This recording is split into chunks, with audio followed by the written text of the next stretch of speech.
This is Ethan from Combat Radio with a look at the Wild Geese, a film directed by a friend of mine who's no longer with us, Andrew V McLaglen, and based on the book by Daniel Carney, a writer out of Rhodesia. The original title for the book was The Thin White Line, though that changed when the movie went into production. And if you haven't read it, well, I can recommend it. It is fascinating. Anyway, Carney brought the book, which was unpublished, to producer Ewan Lloyd. Lloyd walked it into the studio, and the studio, oddly enough, recommended another friend of mine, Michael Winner, to direct. Now, Winner had done some interesting things in the 70s, Death Wish and The Mechanic, but Lloyd ultimately went in another direction with it and brought in McLaglen. McLaglen, who got his start as an assistant for director John Ford and went on to direct The Devil's Brigade and McClintock. Some say Ford even recommended him for this movie, though I can't confirm that.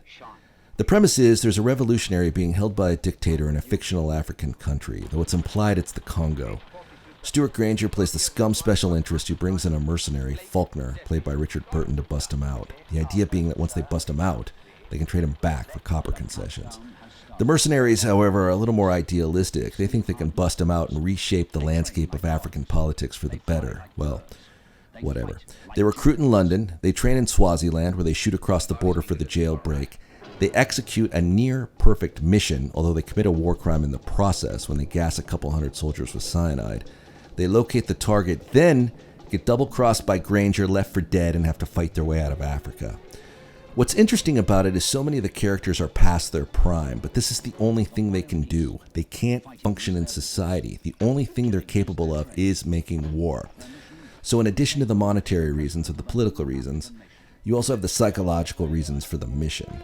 What's also unique to 1978 is one of the characters, the medic, is openly gay, and none of the other characters are disparaging towards him, which is refreshing. Unique to the movie is some of the actors in it, including Ian Ewell, who played Tosh, are actually veterans of colonial conflicts and mercenary wars in Africa that inspired the movie.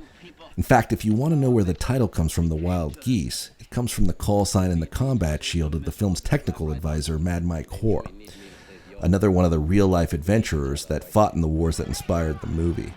Cast is fairly epic. Richard Burton, Richard Harris, Roger Moore, Frank Finlay from The Three Musketeers, John Carney, who plays Black Panther's dad, Hardy Kruger, Jack Watson, and the cast was pretty rebellious. In fact, the word was that Ewan Lloyd had to keep $500,000 in escrow just to make sure Richard Harris behaved himself.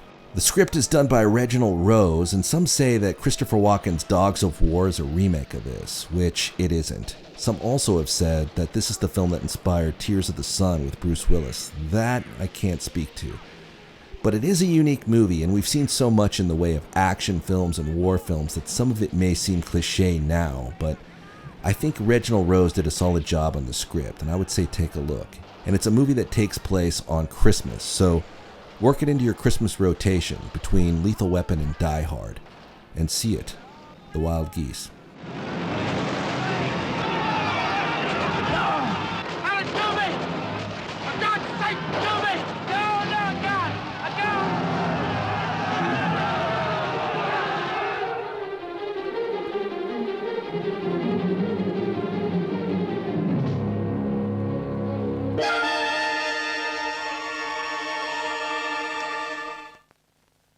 Now in paperback from Corgi Books.